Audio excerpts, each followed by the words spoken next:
Humanitarian chief says food and supplies need to be allowed into the region as thousands of people are facing famine. Ethiopia's government has refused, saying corridors exist in other areas. Doctors Without Borders and 2 other aid organizations have now been told to stop all their work in the region.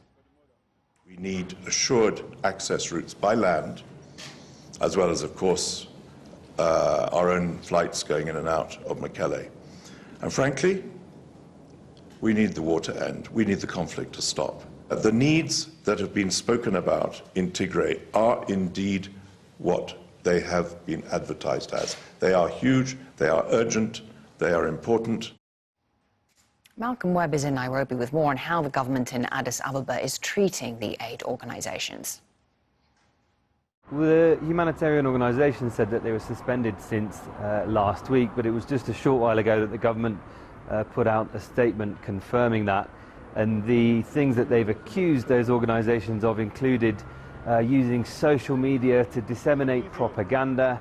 Humanitarian organisations commonly try to publicise the crises that they're working on, where they're trying to assist people.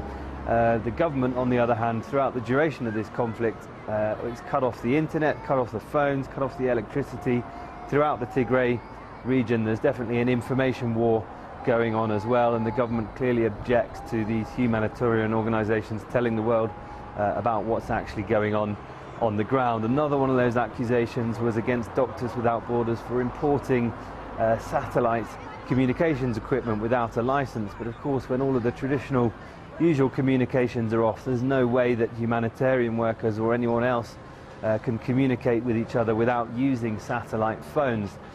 So that's surely the reason that they would have imported that equipment. But these suspensions of these 3 organisations mark the latest chapter in what's been a pretty rocky relationship between the government of Ethiopia and the humanitarian organisations working in Tigray ever since the start of this conflict.